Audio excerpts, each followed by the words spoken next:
அன்பார்ந்த மாணவர்களே, இப்பொழுது இந்த பணவியல் பொருளியல் என்று சொல்லப்படுகின்ற 12ஆம் வகுப்பினுடைய 5ஆம் பாடத்தினுடைய 2ஆம் பகுதிக்கு வந்திருக்கின்றோம். மாணவர்களே, இன்று பண அளிப்பு என்ற ஒரு பகுதியை நாம் பார்க்க இருக்கின்றோம். பொதுவாக சென்ற பகுதியில் பணம் கண்டுபிடிக்கப்பட்டது, அதனுடைய பரிணாம வளர்ச்சி, அது எவ்வளவு நமக்கு கஷ்டங்களை கொடுத்தது, தொல்லையை கொடுத்தது, ஒரு நிம்மதியான ஒரு கருவியை கண்டுபிடித்தோம் என்ற ஒரு நிலைக்கு நாம் தள்ளப்பட்டு நம்ம ஒரு பணத்தை கண்டுபிடிச்சோம். ஆனால் இந்த பணத்தை கண்டுபிடிச்சதுலேருந்து அந்த பணம் ஒரு விதத்தில் நமக்கு நன்மை செய்தாலும் அந்த பணத்தை, அந்த பண அளிப்பு, அந்த பணத்தை நம்ம என்ன பண்ணோம், மதிப்பு மாறாமல் வைத்துக் கொள்ள வேண்டும். பணத்தை ஒரு கட்டுக்குள், பணத்தினுடைய அளிப்பு, அதனுடைய செயல்பாடுகளை ஒரு அமைப்பின் கட்டுப்பாடுகளை வச்சிருந்தா தான் அந்த பணம் நமக்கு நல்லது செய்யும். இல்லை, அந்த பணத்தை நாம் ஒரு கட்டுக்குள் வைக்கவில்லை, அதன் மதிப்பு குறைகிறது, விலைவாசி, அதனால் விலைவாசி உயர்கிறது, பணவீக்கம் ஏற்படுகிறது, மதிப்பு குறைகிறது என்ற நிலைக்கு நாம் தள்ளப்படும் பொழுது அப்பொழுது நம்ம பல சிரமங்களுக்கு ஆளாகின்றோம். அன்பான மாணவர்களே, அதனால இப்போ இந்த வகுப்பு நம்ம என்ன படிக்க போறோம்னா, பணம் நமக்கு புதிய பணம் கண்டுபிடிக்கப்பட்டது ஒரு விதத்தில் நல்லதாக இருந்தாலும் அதை நல்ல வழியில் அதனுடைய மதிப்பு மாறாமல், இப்போ கோல்டு கரன்சி வச்சுருந்தோம், கோல்டு கரன்சி வச்சுருந்தோம், வெள்ளி பணம் அந்த மாதிரிலாம் வச்சிருந்த காலத்தில் அதனுடைய பண முகமதிப்பு அதனுடைய உள்ளடக்க மதிப்புக்கு சமமாக இருந்துச்சு, ஒன்றும் பிரச்சனை கிடையாது. ஏன்னா இப்போ காகித பணம் வந்த பிறகு அதனுடைய மதிப்பு இஷ்டத்துக்கு மேலே போகுது, கீழே வருது. அதனால் வாணிப சுழற்சி, பணவீக்கம், இப்படிப்பட்ட பல கஷ்டங்களை இந்த உலக பொருளாதாரம் சந்தித்து கொண்டிருக்கிறது மாணவர்களே. அதற்காக தான் இப்போ என்ன பண்ண போகிறோம், நம்ம பண அளிப்பு ஒரு பண அளிப்பை பற்றி நம்ம படிக்க போகிறோம். இந்த பண அளிப்பு தான் ஒரு பொருளாதாரத்தில் மிகப்பெரிய ஒரு மாற்றத்தை ஏற்படுத்தும். விலைவாசி உயர்வு, பணவீக்கம் போன்றவற்றையெல்லாம். ஏன்னா அந்த பண அளிப்புங்கிறது, மணி சப்ளை அப்படிங்கிறத நம்ம என்ன பண்ணணும்னா, எவ்வளவு தேவையோ, நாட்டிற்கு எவ்வளவு தேவையோ அவ்வளவுக்கு நம்ம கட்டுக்குள் வைத்திருக்க வேண்டிய கண்ட்ரோல் மெஷர் இருந்தால் தான் நம்ம அந்த சமுதாயத்தை நல்ல வழி கொண்டு செல்ல முடியும் சொல்லி அதை பற்றிய கோட்பாடுகளை நமது பல்வேறு ஆசிரியர்கள், ஃபிஷர், மார்ஷல், கீன்ஸ் போன்றவர்கள் நமக்கு இந்த பாடத்தில் சொல்லியிருக்காங்க. அதைத்தான் இப்பொழுது நாம் பார்க்க போகிறோம். சரி, இப்போ பண அளிப்பு என்பது அப்படின்னா என்ன சார்?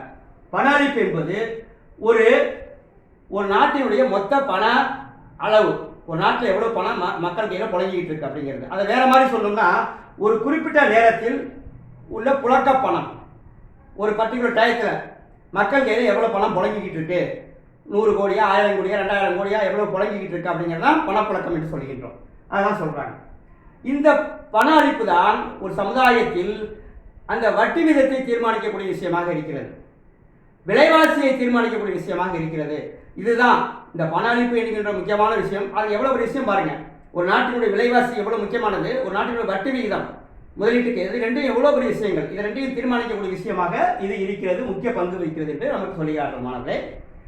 அதில் பார்த்தீங்கன்னா, இந்த பண அளிப்பு என்பது ஒரு பர்டிகுலர் டயத்தில் சொன்னோம் அப்படின்னு சொன்னோம்னா, இப்போ உதாரணத்துக்கு ஜனவரி மாதம் 2020 ஜனவரி மாதம் அப்படின்னு ஒரு குறிப்பிட்ட காலகட்டத்தில் சொன்னோம் என்றால் அதுக்கு பேர் என்ன சொல்கிறாங்கன்னா, ஸ்டாக்னு சொல்கிறாங்க. பண அளிப்பு என்பது ஒரு குறிப்பிட்ட காலகட்டத்தில் சொன்னால் ஸ்டாக். அதே பண அளிப்பை ஒரு வருஷத்துக்கு, ஜனவரி டு டிசம்பர் 2020 சொன்னார், ஒரு காலகட்டத்துக்கு சொன்னால் அது ஃப்ளோன்னு சொல்கிறாங்க, ஓட்டம் என்று சொல்கிறாங்க. ஒரு காலகட்டத்துக்கு சொன்னால் அது ஃப்ளோ, ஓட்டம். ஆனால் ஒரு பர்டிகுலர் டயத்தில் சொன்னோம், ஒரு டேட்டா சொல்லி இந்த நாளில் எவ்வளோ இருந்துச்சு அப்படின்னு சொன்னால் அது ஸ்டாக் என்று சொல்கின்றார்கள் மாணவர்களே. அந்த கருத்தை நீங்கள் புரிந்து கொள்ள வேண்டும்.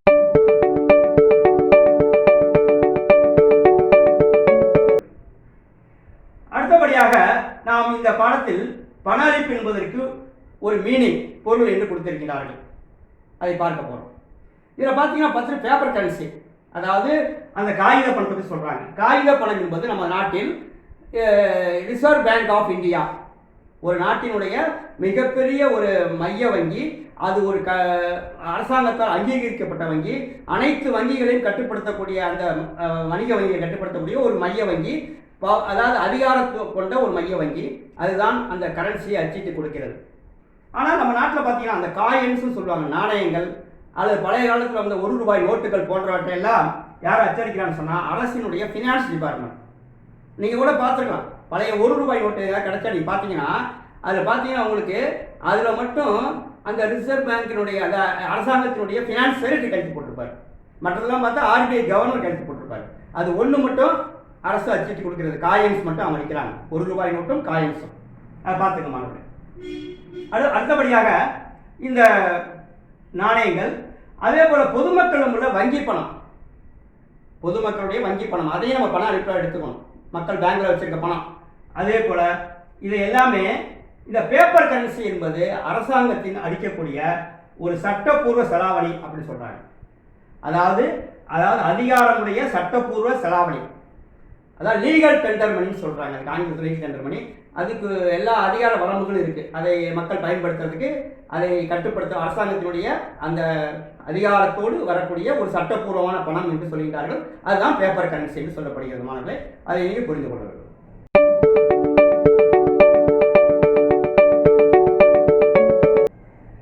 இதற்கு அடுத்தபடியாக ரிசர்வ் பேங்க் ஆஃப் இந்தியா, நமது நாட்டினுடைய மைய வங்கி, பண அளிப்பை எவ்வாறு நமக்கு வகைப்படுத்தியிருக்காங்க அப்படின்னு சொல்றாங்க. அதாவது ஒரு நாட்டினுடைய பண அளிப்பு, நம்ம நாட்டில் வந்து பண அளிப்புங்கிறது பணம் எங்கெங்கெல்லாம் இருக்கு, அது என்னென்ன வகைப்படியில் இருக்கு அப்படிங்கிறத அது ஒரு 4 M1, M2, M3, M4 சொல்லியிருக்காங்க. இது வந்து உங்களுக்கு ஒரு வினா, தேர்வில் ஒரு வினா இருக்கு. அதனால மாணவர்கள் தெளிவாக புரிஞ்சுங்க. ஃபர்ஸ்ட் வர்றது M1 சொல்றாங்க. M1 என்பது காகித பணம், நீங்க பார்த்துருக்கீங்க, கரன்சி நோட்டு. அடுத்தது நாணயம், காயின்ஸ். அடுத்தது மக்களுடைய வங்கியில் இருக்கக்கூடிய கேட்பு வைப்புகள், டிமாண்ட் டெபாசிட் சொல்றாங்க. பேங்க்ல இருக்கக்கூடிய கேட்பு வைப்புகள். அப்ப கேட்பு வைப்புனா என்ன சார்? எப்பெல்லாம் கேட்கிறோமோ அப்ப கொடுக்குற பணம். அதாவது என்னன்னு சொல்றதுன்னா, சேவிங்ஸ் அக்கௌண்ட் இருக்கிறது. இப்போ நம்ம ஏடிஎம்ல போய் டக்கு டக்குன்னு பணம் எடுக்கிறோம், டிமாண்ட் டெபாசிட். அதாவது கேட்டோன்னு கிடைக்கிறது. whenever you ask they will give the money அப்படிங்கிறது தான் கேட்பு வைப்பு. இது ஏன் கேட்பு வைப்பை நாணயத்தை காகிதப்படுத்தி வச்சிருக்காங்கன்னு சொன்னா, இதெல்லாம் வந்து குறுகிய பணத்தில் வரக்கூடியது. அதாவது நீர்மைத்தன்மை உடையது, லிக்விடு. உடனே காசாக்கலாம், உடனே காசை எடுத்து வைக்கலாம், காசை பார்க்க முடியாது. அது அடுத்தது M2 சொல்லியிருக்காங்க. M2 என்பது M1 பிளஸ் அஞ்சலக சேமிப்பு வைப்புகள். இந்த போஸ்ட் ஆஃபீஸில் இருக்க சேவிங்ஸுக்கு வந்து கொஞ்சம் ஓரளவு நீர்மைத்தன்மை உடையது, உடனே காசாக மாற்றலாம். உடனே நம்ம நினைச்சோம்னா அதை காசாக மாற்றக்கூடிய விஷயங்கள் தான் அது. அதனால இது ரெண்டையும் என்ன பண்ணியிருக்காங்கன்னா, நமக்கு M1, M2 இந்த இரண்டையுமே குறுகிய பணம் என்று சொல்கின்றார்கள். குறுகிய பணம், நேரோ மணி அப்படின்னு சொல்றாங்க. என்ன சார் குறுகிய பணம் சொன்னால், அதுக்கு வந்து நீர்மைத்தன்மை அதிகம், நினைத்தவுடன் அதை காசாக மாற்றலாம், காசாக பார்க்கலாம். அது ஒன்று. அடுத்த M3 ஒரு ஆஸ்பெக்ட் வராங்க பாருங்க மாணவர்களே. M3 என்பது M2 பிளஸ் வங்கி கால வைப்புகள். ஏன் சார் இதை வங்கி கால வைப்புகள் கூட M3ல போட்டிருக்காங்க அப்படின்னு சொன்னா, வங்கியில் அந்த டைம் டெபாசிட், நீண்ட காலத்துக்கு வச்சிருக்க பணத்தை நம்ம உடனே எடுக்க முடியாது. அதுக்கு ஒரு அக்ரிமெண்ட்லாம் போட்டிருப்போம். நினைச்சோன்னு அதை கை கொண்டு வர முடியாது, அது இழப்புகள் ஏற்படும். அதில் லேட் ப்ராசஸ் தான். அதனால அதெல்லாம் பறந்துபட்ட பணத்தில் வச்சிருக்காங்க. நீர்மைத்தன்மை குறைவு, நீர்மைத்தன்மை குறைவான பணம். அடுத்த M4 வச்சிருக்காங்க. அது M3 பிளஸ் அஞ்சலக அனைத்து வைப்புகள் அப்படின்னு சொல்றாங்க. அதை M4 வச்சிருக்காங்க. M3 பிளஸ் அஞ்சலக அனைத்து வைப்புகள் அப்படின்னு சொல்றாங்க. அப்ப என்ன சொல்றாங்கன்னா, இந்த M1, M2 என்று சொல்லப்படுகிற முதல் 2 இதும் குறுகிய பணம் என்றும், M3, M4 என்று சொல்லப்படுகிறது பறந்துபட்ட பணம், பிராட் மணி சொல்றாங்க. இதுல என்ன சார் வித்தியாசம் சொன்னா, மேலேருந்து கீழே வர வர மேலே இருக்கிறதுக்கெல்லாம் நீர்மைத்தன்மை அதிகம். அதாவது ரெடி கேஷ் அல்லது காசுக்கு கொஞ்சம் லேட்டாக ரெடி பண்ணலாம். கீழே வர வர பார்த்தீங்கன்னா நீர்மைத்தன்மை குறைவு, அந்த பணம் நம்ம கைக்கு வர்றது காலதாமதமாகும், உடனே பணமாக மாற்ற முடியாது. அதனால தான் ஃபர்ஸ்ட் 2 குறுகிய பணம் என்று பரிசில் கேட்கலாம். ஒன்றோட நம்ம கேட்க வாய்ப்பு இருக்கு மாணவர்களே, தெரிஞ்சுக்கணும். குறுகிய பணம் அப்படின்னு கேட்கலாம். குறுகிய பணம் என்றால் நம்ம வந்து M1, M2 சொல்லலாம், இதில் இருக்க விஷயங்கள் சொல்லலாம். அதே போல் இந்த பறந்துபட்ட பணம் என்று சொல்லப்படுகிற பிராட் மணிங்கிறத M3, M4 சொல்லி மேலிருந்து கீழே வர வரைக்கும் நீர்மைத்தன்மை குறைந்து கொண்டே வரும் என்பதை மாணவர்கள் புரிந்து கொள்ள வேண்டும்.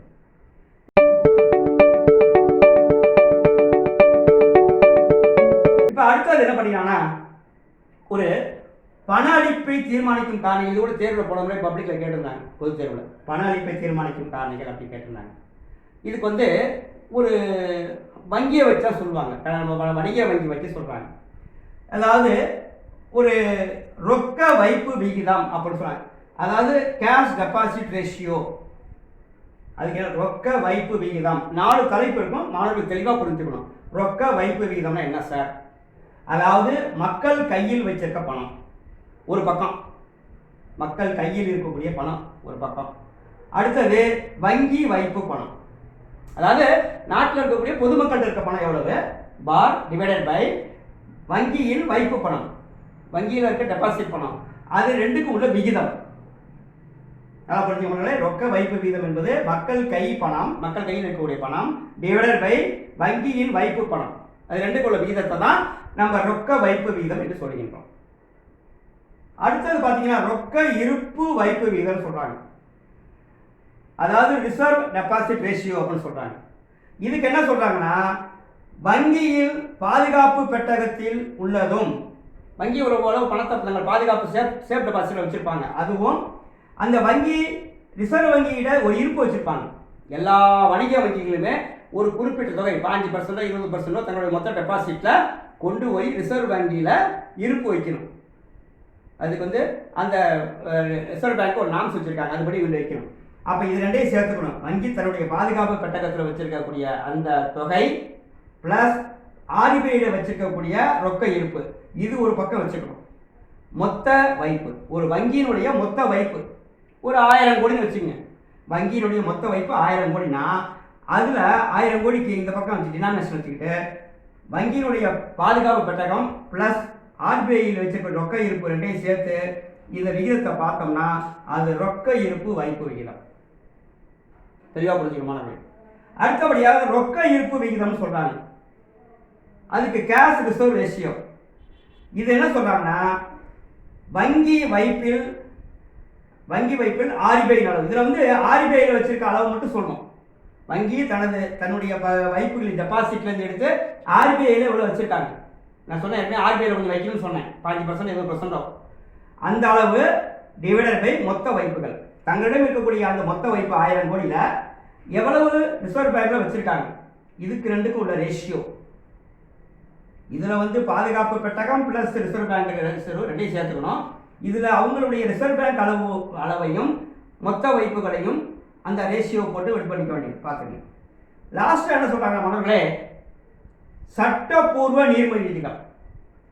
சட்டப்பூர்வ நீர்மை விகிதம் என்று சொன்னால் ஒவ்வொரு வங்கியும் தன்னுடைய மொத்த டெபாசிட்ல ஒரு குறிப்பிட்ட அளவு கேஷா வச்சுக்கணும். ஃபுல், அதாவது என்ன சொல்றாங்க, இம்மிடியட் கேஷா வச்சுக்கணும். அதுதான் சொல்றாங்க வணிக வங்கிகள் நீர்மை சொத்துக்களாக ஒரு குறிப்பிட்ட அளவு நீர்மை சொத்துக்களாக மொத்த கால கேட்பு வைப்புகளே வங்கியில் இருக்கக்கூடிய மொத்த டெபாசிட்ல ஒரு குறிப்பிட்ட அளவை அவர்கள் நீர்மை சொத்துக்களாக வச்சுக்கொள்ள வேண்டும். நீர்மை சொத்துன்னு சொன்னா உடனே கேஷா மாற்றணும், உடனே கேஷ் 10 கோடி வேணும் உடனே எடுக்கணும், பேங்க் ரெடியா இருக்கணும், அந்த அளவுக்கு தான் சட்டப்பூர்வ நீர்மை. இது சட்டப்பூர்வனா ஸ்டாச்சுட்டரி லிக்விடிட்டி ரேஷியோன்னு சொல்றாங்க. சும்மா இந்த பொய்யான சொல்லிட்டு கூடாது. ரிசர்வ் பேங்க் உத்தரவுப்படி இவ்வளவு தொகையை எப்பொழுதும் நீர்மை சொத்துக்களாக ஒவ்வொரு வணிகமும் கையில் வச்சுக்கணும். அதை தான் இங்கே இந்த ரேஷியோ சொல்லியிருக்காங்க. இப்போ 1000 கோடி நான் சொன்ன மாதிரி 1000 கோடினா அது ஒரு குறிப்பிட்ட தொகை 20% அப்படின்னா அதை அவங்க நீர்மை சொத்துக்களாக வச்சிருக்கணும் என்று மாணவர்கள் இதை தெளிவாக படித்து புரிந்து கொள்ள வேண்டும்.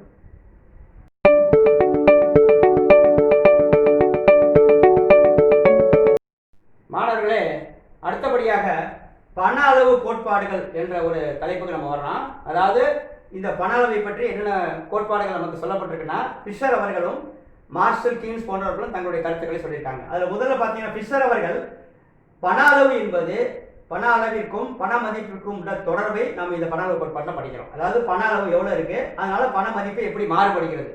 ஏன்னா அந்த பண அளவு மாறுபடும் பொழுது விலைவாசி மாறுபடும், மதிப்பு மாறுபடும் அப்படிங்கிறத அந்த கோட்பாட்டை படிக்க போகிறோம். இப்போ என்ன ஆகுதுன்னா, ஃபிஷர் அவர்கள் பண அளவு கோட்பாடு அப்படின்னு சொல்லியிருக்காரு. அடுத்தது கேம்பிரிட்ஜ் என்ன சொல்லியிருக்காங்கன்னா ரொக்க ஏற்பு அணுகுமுறையை அவங்க பயன்படுத்தியிருக்காங்க. அதில் மார்ஷலும் கீன்ஸும் அதை சொல்லியிருக்காங்க.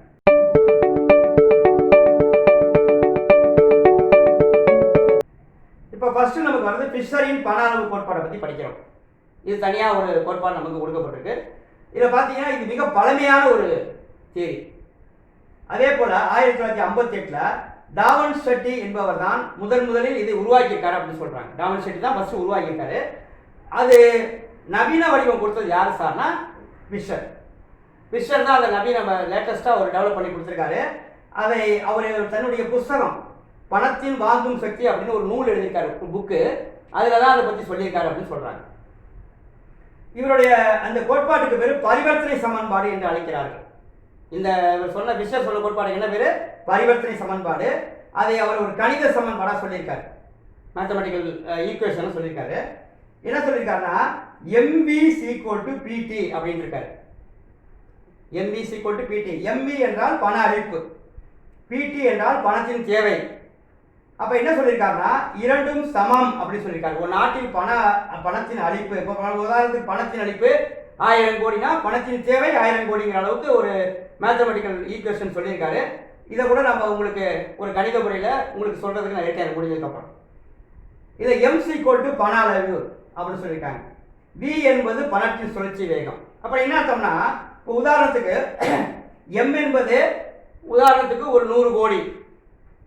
இந்த 100 கோடி பணம் வந்து ஒரு முறை ஒரு நாளைக்கு எவ்வளோ தடவை சுற்றுது, எவ்வளோ தடவை அது கையில் மக்கள் கையில் பணம் மாறிக்கிட்டே இருக்கும். பணம் என்பது அது ஒவ்வொருத்தர் கையாக மாறி சுழன்று கொண்டே செல்லும்.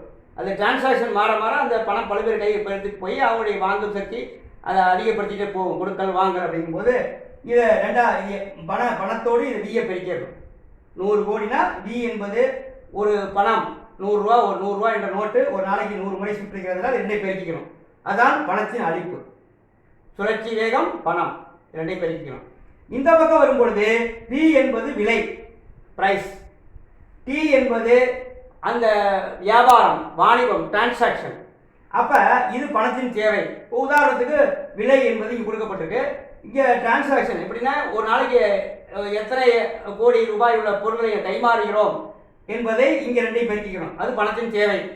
அப்ப இந்த PTயும் MVயும் சமம் என்று எடுத்துக்கொள்கிறார்கள் இங்கே பிஷர் அவர்கள். அதுதான் உங்களுக்கு இங்கே கொடுத்துருக்காங்க. T என்பது வாணிப அளவுன்னு சொல்லி இங்கே தெளிவாக விளக்கப்பட்டிருக்கு. இதில் MV என்பது அந்த பணத்தின் அளிப்பு என்பது ஒரு நாட்டில் ஒரு குறிப்பிட்ட காலகட்டத்தில் பணத்தினுடைய அளிப்பு, ஒரு பர்டிகுலர் டயத்தில் பணத்தினுடைய அளிப்பு MV. அதே போல் PT என்பது ஒரு அந்த குறிப்பிட்ட காலகட்டத்தில் வாங்கும் விற்கக்கூடிய பண்டங்கள் பணிகளின் பண மதிப்பிற்கு சமம். இது வந்து PT என்பது பண மதிப்பிற்கு சமமாக இருக்கும். இது பணத்தின் அளிப்பு, இது பணத்திற்கு தேவை என்று சொல்லி இந்த ஈக்குவேஷனை உங்களுக்கு தெளிவாக ஃபிஷர் அவர்கள் நம்ம விளக்கியிருக்காங்க. மாணவர்களே, அது புரிந்து கொள்ள வேண்டும். மாணவர்களே, அடுத்தபடியாக ஃபிஷர் ஈக்குவேஷனில் ரொக்க பரிவர்த்தனை சமன்பாடு அப்படின்னு கொடுத்துருக்காரு. அதே ஏற்கனவே கொடுத்த ஃபார்முலா வந்து P என்று மாற்றிக்கிறார். இங்கே பாருங்க, P = அதே ஈக்குவேஷன் ME = PTங்கிறத P இந்த பக்கம் லெஃப்டில் கொண்டு வந்துட்டு MB/Tன்னு வச்சுக்கிறாரு. அதாவது விலைவாசி இதை கண்டுபிடிக்கிறதுக்கு.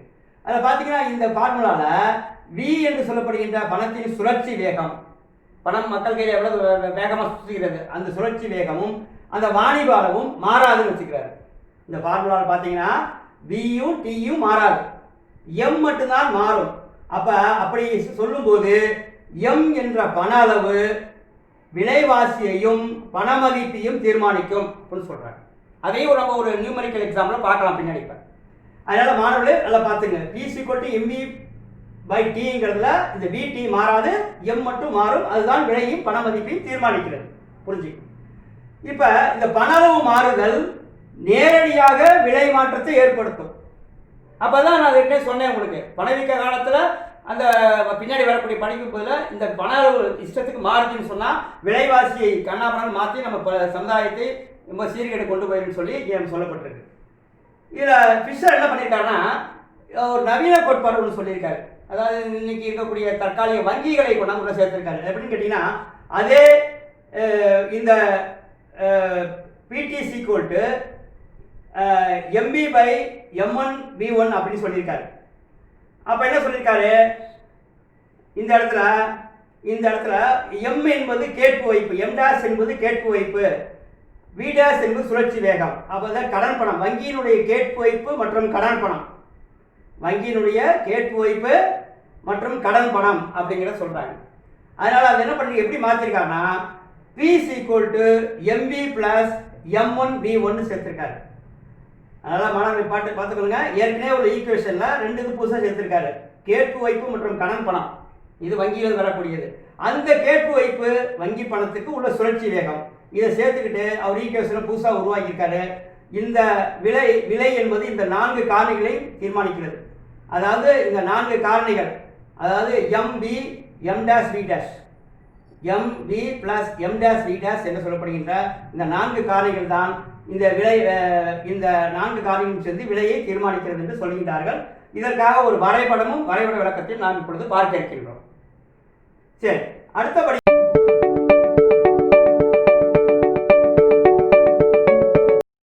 இப்பொழுது ஃபிஷரினுடைய சமன்பாட்டிற்கு கொடுக்கப்பட்டிருக்கிற வரைபடத்தை நம்ம இப்பொழுது பார்க்க இருக்கின்றோம். அதில் பார்த்தீங்கன்னா ஏ என்ற வரைபடம், பி என்ற ஒரு வரைபடம் நமக்கு கொடுக்கப்பட்டிருக்கு. அதில் முதல்ல ஏ என்ற வரைபடத்தை பார்ப்போம். ஏ என்ற வரைபடத்தில் வந்து கீழே வந்து பண அளவு கொடுக்கப்பட்டிருக்கு, இந்த பக்கம் விலை அளவு கொடுக்கப்பட்டிருக்கு. அதில் என்ன சொல்றாங்கன்னா, பண அளவிற்கும் விலை அளவிற்கும் உள்ள தொடர்பு. இதை பார்த்தீங்கன்னா ஒரு இந்த ஓபிசி கோட்டு எஃப்எம் என்று சொல்லப்படுகின்ற ஒரு 45 டிகிரி கோடு நமக்கு இந்த எக்ஸ்ஹெச் ஒய்ஹெச்ஐ இது சமபங்காக பிரிக்கின்ற ஒரு மேல்நோக்கி செல்கின்ற ஒரு கோடு கொடுக்கப்பட்டிருக்கு. அது வந்து விலை மட்டத்திற்கும் பண அளிப்பிற்கும் உள்ள தொடர்பை குறிக்கக்கூடிய ஒரு கோடு. இதில் என்ன சொல்லப்பட்டிருக்குன்னா, விலை அதாவது விலைக்கும் பண அளவிற்கும் நேரடி சமவிகித உறவு என்பதை மெய்ப்பிப்பதற்காக இந்த வரைபடம் கொடுக்கப்பட்டிருக்கு. இப்போ அதான் பார்க்க போறோம். நேரடி சமவிகித உறவு, அதாவது பண அளவு அதிகரித்தால் விலைவாசி அதிகரிக்கும், பண அளவு குறைந்தால் விலைவாசி குறையும் என்கின்ற அளவுக்கு சொல்லப்படுகின்ற ஒரு விதிதான் இந்த ஓபி என்று சொல்லப்படுகின்ற ஓபிசி கோட் எஃப்எம் என்ற கோட்டில் சொல்லப்பட்டிருக்கு. இப்போ பாருங்க மாணவர்களே, ஆரம்பத்தில் விலை எம் என்று இருக்கிறது, ஓஎம் என்ற அளவு இருக்கும் பொழுது ஓபி பிரைஸ். அதே இப்பொழுது பண அளிப்பு இரட்டிப்பாகிறது அப்படி சொல்றாங்க. பண அளவு என்பது OM2 என்ற அளவுக்கு இரட்டிப்பாகிறது. பண அளிப்பு இரட்டிப்பாகும் பொழுது விலைவாசியும் இரட்டிப்பாகிறது. இங்க பாருங்க OP2, இது இரட்டிப்பாகும் பொழுது இதுவும் இரட்டிப்பாகிறது. இரட்டிப்பு என்றால் 2 மடங்கு. அடுத்தபடியாக பண அளிப்பு OM4 என்று 4 மடங்கு ஆகிறது, 4 டைம்ஸ். அப்பொழுது இந்த விலை மட்டமும் விலைவாசியும் பார்த்தீங்கன்னா அந்த P4 4 முறையாக 4 மட்டமாக உயர்கிறது. அப்போ இதை என்ன அர்த்தம்னா, இது அதிகரிக்கும் போது பண அளவு அதிகரிக்கும் போது விலைவாசியும் அதிகரிக்கிறது, பண அளவு குறையும் போது விலைவாசியும் குறைகிறது. அப்போ ரெண்டுக்கும் நேரடி உறவு, அதுலேயும் சமவிகித உறவுன்னு சொல்லியிருக்காங்க. அது அளவு இது 2 மடங்குனா அது 2 மடங்கு, இது 4 மடங்குனா அது 4 மடங்கு என்று சொல்லி இந்த வரைபடத்தில் உங்களுக்கு பிஷர் அவர்கள் மிக தெளிவாக நேரடி சமவிகித உறவை விளக்கி இருக்கின்றார்கள். அது படம் ஏ. இது அதே படத்தை வச்சு நமக்கு அந்த அளவீடை வச்சு நமக்கு பிங்கிற ஒரு பணம் கொடுத்துருக்காங்க. இதுல என்ன சார் பார்க்கறோம்னா, அதே பண அளவிற்கும் பணத்தின் மதிப்பிற்கும், அதாவது பணத்தினுடைய வேல்யூ கண்டுபிடிக்கிறதுக்கு ரெண்டுக்கு என்ன உறவுன்னு பார்த்தோம்னா, ரெண்டுக்கும் தலைகீழ் சமவிகித உறவு வருகிறது. இங்க நேரடி உறவுனா இங்க சமவிகித உறவு, தலைகீழ் சமவிகித உறவு என்று சொல்லும் பொழுது அப்ப என்ன சொல்லிருக்காங்க, விலையை 1/P போட்டுக்கிறாங்க. அதாவது ஃபார்முலா போட்டுப்பாங்க பாருங்க, 1/P ஃபங்க்ஷன் ஆஃப் M சொல்லியிருக்காங்க. எப்பொழுதுமே தலைகீழ் உறவு என்று சொல்லும் பொழுது அந்த விலையை 1/P போட்டுக்கோங்க. விலை 5 ரூபான்னு சொன்னோம்னா 1/5, விலை 10 ரூபானா 1/10 போட்டுட்டோம்னா நம்ம அதை வகுத்து பார்த்தோம்னா அந்த பணத்தின் மதிப்பு நமக்கு எப்பொழுதெல்லாம் பணத்தின் அளவு அதிகரிக்கிறதோ அப்பொழுது அந்த பணத்தின் மதிப்பு கீழே குறைந்து கொண்டு வரும். குறைந்து கொண்டு வருவது மட்டுமல்ல, இது 4 மடங்கு குறைஞ்சிச்சு, 4 மடங்கு இது விலைவாசி, இது பண அளவு அதிகரிச்சுச்சுன்னா பண மதிப்பு 4 மடங்கு குறையும். அதைத்தான் இப்போ உங்களுக்கு இந்த வரைபடத்தை சொல்ல இருக்க மாணவர்களே. உதாரணத்துக்கு பாருங்க, OM என்கின்ற அளவுக்கு பண அளிப்பு இருக்கு. அப்ப பண மதிப்பு ஃபர்ஸ்ட் 1/P இங்க இருக்கு பாருங்க, 1/P இது இருக்கா.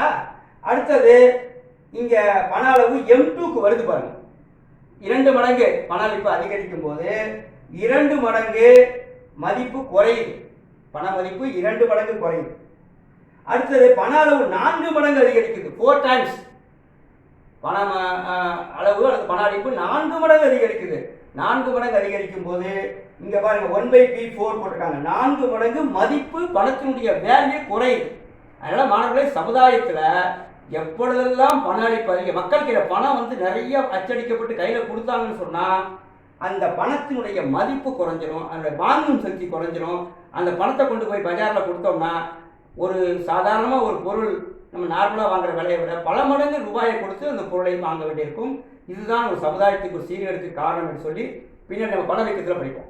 அப்போ ஃபிஷரோட இந்த வரைபடத்தில் மிக தெளிவாக சொல்லியிருக்காரு, பண அளவிற்கும் பண மதிப்பிற்கும் தலைகீழ் சமவிகித உறவு.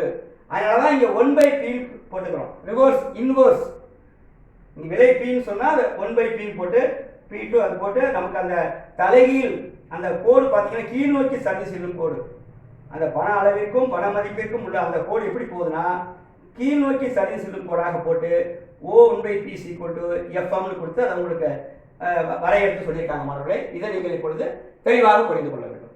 அதுதான் உங்களுக்கு சொல்லப்பட்டிருக்கு. மாணவர்களே, இப்பொழுது ஒரு ஃபிஷருடைய சமன்பாடு ஏற்கனவே பார்த்தோம். அதை ஒரு கணித முறையில் உங்களுக்கு விளக்கி சொல்ல இருக்கேன். ஃபிஷருடைய ஈக்குவேஷன் M = PT. உங்களுக்கு அதை விலைவாசியை கண்டுபிடிக்கிறதுக்கு MV/Tன்னு கொடுத்துருக்கோம். MV/Tன்னு கொடுத்துருக்கோம். அவர் என்ன சொல்லியிருக்காங்கன்னா அந்த பண சுழற்சி வேகமும் மானிபாலமும் மாறாமல் இருக்கும் என்று வைத்துக் கொள்கிறார்கள். பணத்தின் சுழற்சி வேகம் Vயும் Tயும் கான்ஸ்டன்ட், அதாவது மாறாது என்று வைத்துக் கொள்ளும் போது ஒரு சமுதாயத்தில் விலைவாசியை தீர்மானிப்பது பண அளிப்பு தான். அந்த M என்று சொல்லப்படுகிற பண அளிப்பு. அந்த M என்ற பண அளிப்பு மாறும் பொழுது எப்படி நமக்கு விலைவாசி ஏறுகிறது என்பதை ஒரு கணித முறையில் உங்களுக்கு போட்டு காமிச்சிருக்கேன்.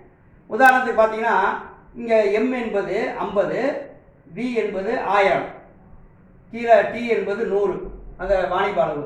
இதை வச்சு நம்ம வகுக்கும்போது இதை பார்த்தீங்கன்னா நமக்கு இதில் டிவைட் பண்ணோம்னா நமக்கு எவ்வளோ வருதுன்னா கரெக்டாக நமக்கு 500 வருகிறது. இது 50 × 1000 பெருக்கணும்னா 50,000/100 என்பது 500 வருகிறது. இந்த 500 என்பது இந்த இடத்துல விலை மட்டம். சரி, இப்போ நம்ம இந்த இடத்துல இப்போ M என்பது 50 வச்சுக்கிட்டோம். இதுதான் மாறக்கூடியது, மற்ற ரெண்டுமே கான்ஸ்டன்ட். இப்போ மீண்டும் இந்த 50ங்கிறத இங்கே 100 ஆக்கிட்டோம். இந்த M என்பது 100 ஆகிறது பண அளிப்பு. இங்கே 100 ஆகும் பொழுது அதே கான்ஸ்டன்ட் 1000 ப்ளஸ் அந்த V 1000, அந்த T வாணிப அளவு 100 என்று வைத்துக் கொள்ளும்போது இங்கே விலைவாசி அளவு 1000 என்று மாறுகிறது. அதுதான் பாருங்க. இப்போ M என்பது 50லிருந்து 100க்கு மாறுகிறது. M என்பது 50லிருந்து 100க்கு மாறுகிறது என்று சொல்லும்போது பண அளிப்பு விலைவாசி 500லிருந்து 1000க்கு மாறுகிறது. அப்போ ஒரு நாட்டில் இந்த M என்று சொல்லப்படுகின்ற பண அளிப்பை நாம் கட்டுப்படுத்தினோம் அல்லது மாற்றி அமைக்கிறோம். கட்டுப்படுத்தினாலும் சரி, மாற்றி அமைத்தாலும் சரி, அது விலைவாசியை பாதிக்கும் என்று சொல்லி நாம் இந்த இடத்தில் இந்த வெர்சன் சமன்பாட்டை விளக்கினோம். அதை மாணவர்கள் தெளிவாக புரிந்து கொள்ள வேண்டும். மாணவர்கள் மற்றும் இந்த காணொளியை தொடர்ந்து கண்டுகொண்டிருக்கும் அனைத்து நண்பர்களுக்கும் ஒரு அன்பான வேண்டுகோள். கீழே உள்ள சிகப்பு சப்ஸ்கிரைப் பட்டனை அழுத்தி உங்களை நீங்கள் பதிவு செய்து கொள்ளுங்கள். இந்த ஒவ்வொரு பதிவும் தொடர்ந்து உங்களுக்கு கிடைப்பதற்கு நல்வழியாக இருக்கும் என்று கேட்டுக்கொள்கிறேன்.